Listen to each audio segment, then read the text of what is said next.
Marshall threw his spoon down angrily. He looked at Laura and asked angrily, "What's your problem? Why did you kick me?" When Wendy heard that it was Laura who kicked her son, she immediately became angry. She glared at Laura and asked the same question. "Laura, why did you hit my son?" At the same time, Laura, who had been enduring silently, finally exploded. She took a deep breath and looked at Wendy and Marshall, both mother and son, and said, "First, Marshall is my husband. These matters are between us as husband and wife. Wendy, please don't interrupt. Secondly, this family, I'm the one managing everything, and my salary is higher than Marshall's. If I say I don't want her money, then I don't want it." "Goodness, Laura, what do you mean by that? I'm your mother-in-law. Why can't I say something?" When Wendy heard Laura's words, she immediately became angry. "Do you not know how to respect your elders? People should all behave respectfully towards one another.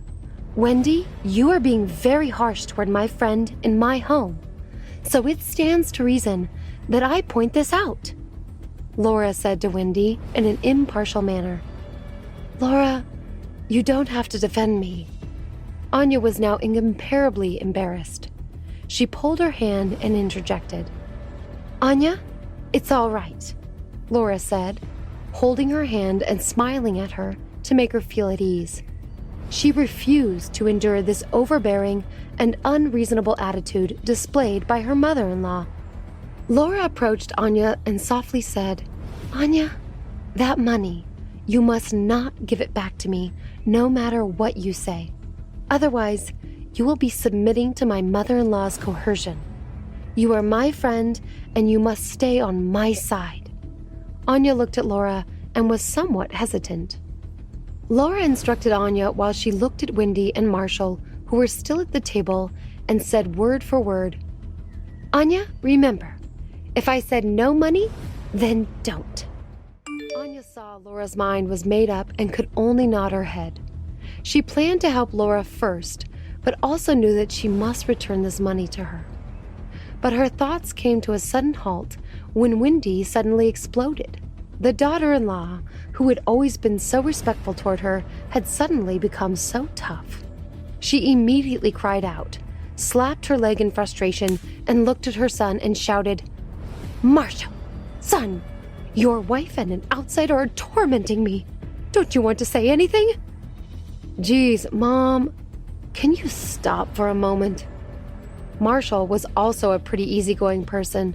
His mother had spent years bullying his wife. Laura had pretended not to see it. Now that his wife had stood up to his mother, he had nothing to say. He couldn't be bothered with these idle manners. He would let them settle the matter between themselves. He might as well go back to his room and play games and chat with others to his heart's content. "I don't want to live here anymore. My daughter-in-law does not put her family first. She is helping outsiders. My son, who I painstakingly raised, doesn't care about me. What's the point of living?" Wendy only howled, but she did not shed any tears. Anya's face was filled with embarrassment. She wanted to get up to calm her, but was stopped by Laura. Laura looked coldly at Wendy and did not even turn her head. "Anya, do not say anything. Let her make a scene." "I'm not eating anymore." Marshall threw his utensils. "It's so annoying for you two to behave like this." Marshall glanced at Wendy and Laura. He picked up his phone, which was still on the table, and stalked into the bedroom. Wendy saw that her son was angry and was so scared that she immediately did not dare to say anything. She could only silently pick up her fork and continue eating. Laura looked at her mother-in-law's appearance and sneered. Indeed, a good person is bullied by someone until they fight back.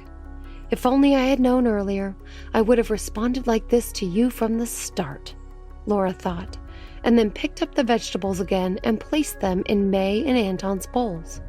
She did not look like she was angry anymore. May and Anton need to eat more vegetables. Only then can they be healthy. "Thank you, Auntie." Anton smiled politely at Laura, but his mood was not particularly high. Ever since May's grandma had arrived, the atmosphere in the house had become tense. Anton, who originally wanted to live with his mother, now wanted to leave even more. Anya looked at Anton, who was eating quietly with his head down. She knew what he was thinking. Of course. This also strengthened her desire to work hard and earn the money she needed. She wanted to take Anton away as soon as possible. After eating at Laura's house, Anya planned to leave. Because of the quarrel at the table, Wendy did not come down to say goodbye. Marshall also just coldly and politely kept his distance.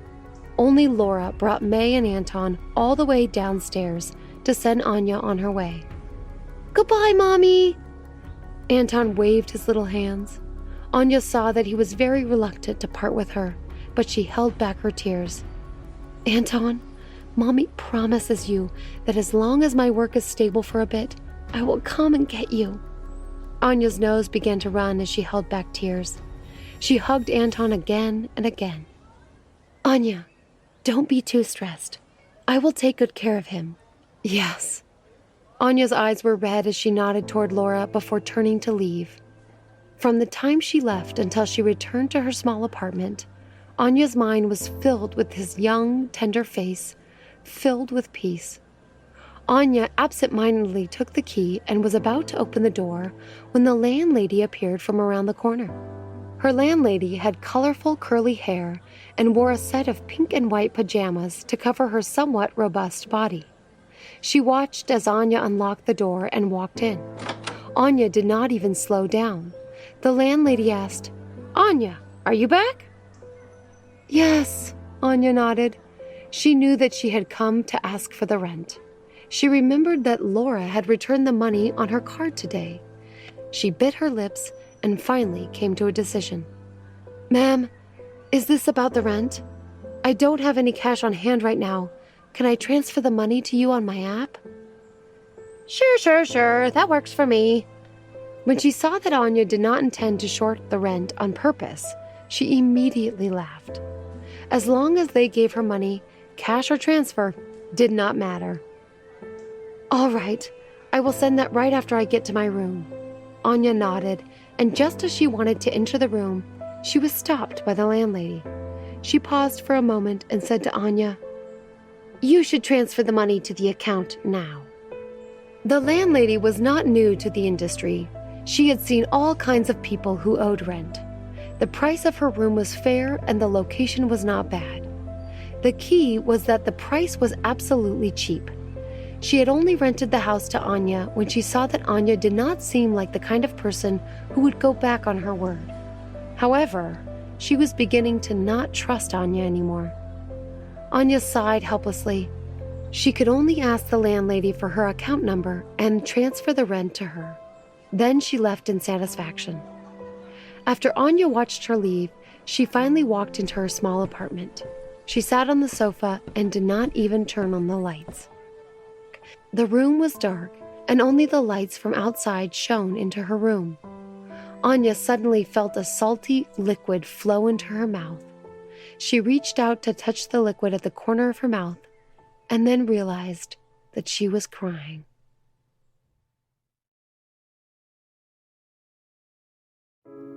Anya laughed self-deprecatingly. She felt really weak. She couldn't find a job and had been fired. She was so dispirited. She reached out her hand and randomly wiped her face.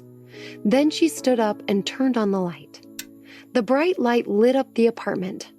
Anya took a deep breath and turned on the computer. She wanted to see if there was any response from the resume she had posted online. However, she was disappointed to find that no one had responded. Even companies she had reached out to had ignored her. And none had attempted to respond. Not even simply a "not interested." She had been profoundly ignored. Anya shook her head in disbelief. She was a graduate of the famous Harburton University and had 4 years of working experience. The required position and salary were not very high. Why hadn't her resume garnered any interest? Was Timothy really going to block all of her attempts to provide for herself? Anya shook her head. her expression full of disgust. Just what kind of evil intentions did he have that he still wasn't willing to let her go? 4 years ago, Timothy's power in Harburton had been unrivaled. Now, that power had bound her, and she couldn't fight back. Thinking of all of this implied, Anya started to have a headache. In any case, as long as it was related to Timothy, it would definitely not be an easy road. Achoo! Anya sneezed again. Ever since she had bathed in cold water last night, her body had been feeling slightly off. Even taking cold medication had not provided relief. After thinking for a while, Anya pulled open the drawer and went to find the remaining cold medicine. This time, Anya saw Derek Weston's business card. Suddenly, Anya's fingers stopped. She had kept his business card back then as leverage in order to gain more benefits from her work. Now, although she had been fired from her job, if she could reel in a client like Derek Weston, would she have the chance to return to Sunderby Styles to work? Thinking of this, Anya held the business card as if she found a treasure. She looked up at the clock on the wall. It was 8 o'clock in the evening, so it was not too late. There was no time to lose. Anya planned to call him immediately. She would do her best and see what happened. She picked up her phone and dialed the number on the business card. The phone rang 3 times, and then she heard the telltale click as it was answered. However, Anya heard noise on the other side of the phone. It was very loud. There was a sound of a woman, the sound of wine glasses hitting each other, and then there were all kinds of men laughing. It seemed like they were in a private room of a bar. "Hello? Who is this?" His drunken voice came from the other end of the call. "Hello, Mr. Weston. This is Anya Radcliffe. I spoke with you about the new year at the banquet held by the Lynch Group. Do you remember me?" Anya's voice was very pleasant to the ears. It made Derek sober up a little when he heard her. "I do remember you, Miss Radcliffe." Derek, who had originally been laying on a chair to prop up his body, quickly sat up. Even though he could not see her, he nodded and asked, "Miss Radcliffe, what can I do for you?" Anya hesitated for a moment and said, "Mr. Weston, you know, you are the biggest clothing supplier by Sunderby Styles. Recently, Sunderby Styles has been planning to discuss a collaboration with you. I would like an opportunity to discuss this potential with you before talks become official." After Anya finished speaking, she felt a little uneasy. Because of the cooperation with him, Sunderby Styles would definitely send specialized personnel to discuss all of the pertaining matters. Now that she had called out of the blue, she was not sure if he would be willing to pay for it. "So that's what this is about." On the other end of the phone, Derek seemed to hesitate for a moment before saying, "We can discuss the cooperation. However, this matter is not urgent." Anya heard what he said. Was he going to blow her off? Should she give up just like that? Anya gritted her teeth and continued to smile and said, "Mr. Weston, you know, as an employee of a company, it is not easy to get this kind of job opportunity. I hope you will give me a chance." "Is that so?" On the other end of the phone, he seemed to have deliberately paused for a moment before saying, "Actually, I will be speaking about potential collaborations with a few managers in the industry in 3 days. I'd like if you come with me. If the opportunity arises, I'll also introduce you to a few decision makers. That way we can see how you take advantage of the opportunity handed to you. It won't just be a chance to work with me." Anya heard what he was implying, and her face froze. Was he insinuating that she would accompany him for a drink? However, the situation in front of her did not allow Anya to be indecisive. She hesitated for 3 seconds before saying, "Okay, Mr. Weston, please tell me the address. I will meet you there on the dot." "Very good. The address is at Monarch Hotel in Harburton. Do you know it? It's an incredibly nice hotel. My secretary is currently making an appointment with the room number. I will have someone let you know when it is all set." "Thank you for giving me this opportunity, Mr. Weston." Anya expressed her gratitude sincerely.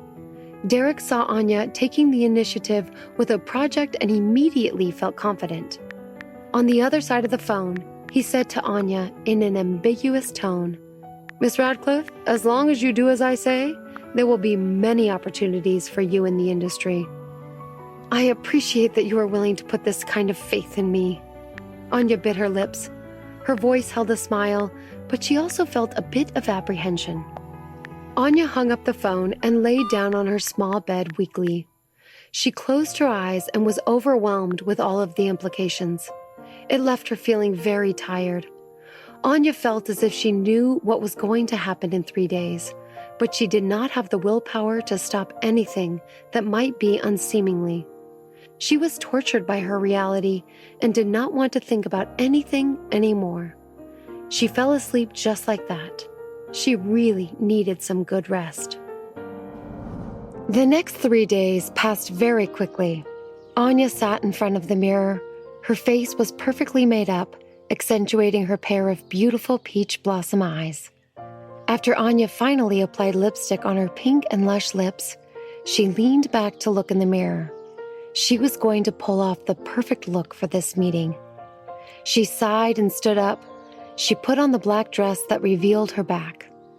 Anya had designed this dress herself to accentuate her body. The style was bold and charming. The skirt was covered with black lace. The wide collar design revealed her beautiful and delicate collarbone. The large V shape on her back revealed her perfect back. It was designed for people's eyes to linger on her form. Anya put on the silver 3-inch high heels and walked out the door with her bag. According to the address given to her, Anya arrived at the door of the room Derek told her, perfectly on time. Anya looked at the door to the luxurious room and took a deep breath. Under the guidance of the waiter, she walked in. Just as she entered the room, a delectable smell assailed her nostrils. The lights in the room were dim and filled with noisy music. Anya saw that there were about 6 or 7 people in the room, but she could not see their faces clearly. After carefully looking for a while, Anya saw Derek Weston sitting near the door.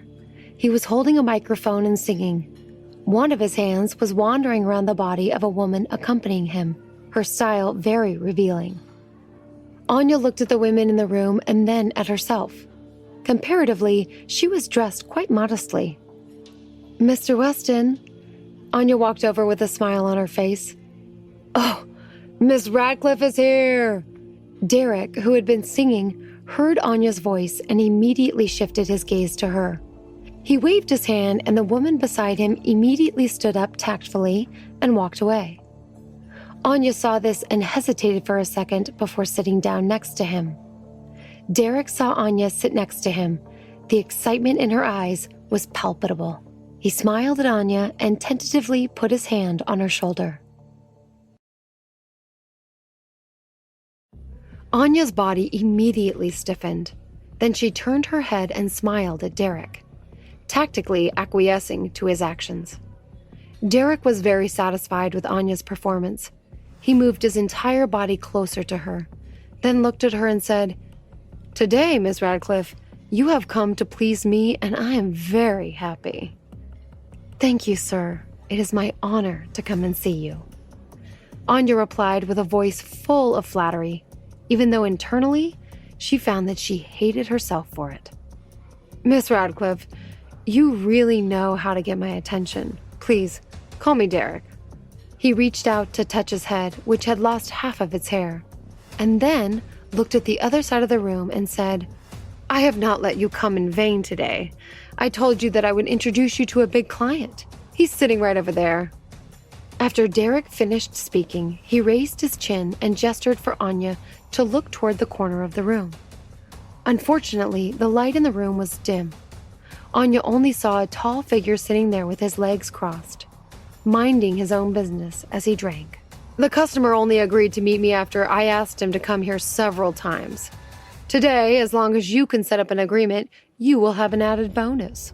Aside from working with my company, you will also have the ability to choose any resources available in Harburton."